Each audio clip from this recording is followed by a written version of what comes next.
Welcome to the channel. आज की कहानी सिर्फ एक कहानी नहीं है, ये उन लाखों दिलों की आवाज़ है जो मुस्कुराते तो हैं लेकिन अंदर से टूटे हुए होते हैं। अमिता की जिंदगी हमेशा दूसरों की नज़रों में सही दिखने की कोशिश में गुजरती थी। उसके घर वालों को लगता था कि वह बिल्कुल परफेक्ट है, पढ़ाई में अव्वल, सोशल सर्कल में लोकप्रिय और हमेशा खुशमिजाज। लेकिन सच ये था कि अमिता अपने अंदर की बेचैनी और डर को किसी से साझा नहीं करती थी। एक शाम अमिता अपने कमरे में बैठी थी और मोबाइल पर सोशल मीडिया स्क्रॉल कर रही थी। स्क्रीन पर उसके दोस्तों की तस्वीरें थीं, हंसते मुस्कुराते, लग्जरी डिनर, ट्रिप्स, सब कुछ। अमिता ने खुद से कहा, क्यों मुझे कभी ऐसा नहीं लगता? क्या मैं ही कहीं कमी हूँ? उसी दिन उसकी पुरानी सहेली प्रिया कॉलेज से मिलने आई। प्रिया ने आते ही अमिता को गले लगाया।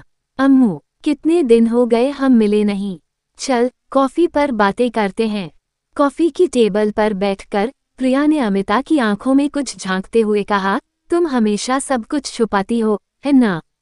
मुझे लगता है तुम्हारे भीतर कुछ तो है जो तुमसे भी छुपा है।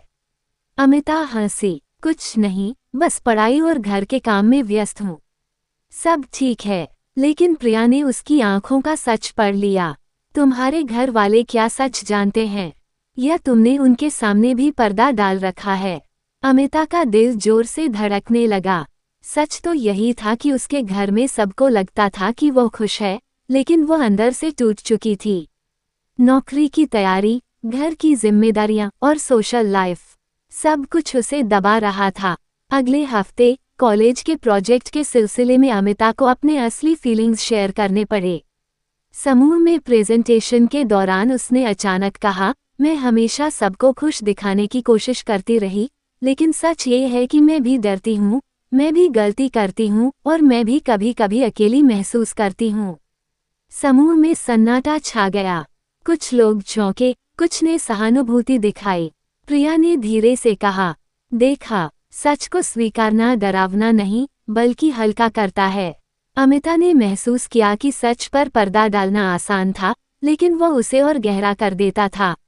अब उसने फैसला किया कि चाहे घर वालों को तुरंत न बताना पड़े, लेकिन कम से कम अपने दोस्तों के बीच वह खुद को सच में व्यक्त करेगी।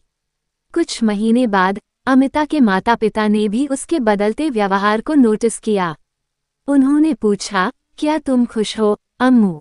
अमिता ने पहली बार बेझिझक कहा, माँ पापा, मैं हमेशा सबके सामने खुश दिखाती रही, लेकिन अंदर से नहीं। मुझे कभी कभी अकेलापन लगता है। मैं चाहती हूँ कि हम इस बारे में खुलकर बात करें। और शायद यहीं से उसकी असली जिंदगी शुरू हुई, जहाँ वो परफेक्ट नहीं बल्कि सच्ची थी, जहाँ मुस्कान नकली नहीं दिल से थी। अगर इस कहानी में आपको अपना एक हिस्सा दिखा हो, तो याद रखना, आप अकेले नहीं हो। लाइक करें, शेयर करें और कमेंट में लिखें, मैं भी सच्चा बनना चाहती हूँ। ऐसी ही दिल को छू लेने वाली कहानियों के लिए चैनल को सब्सक्राइब जरूर करें। Thank you for watching.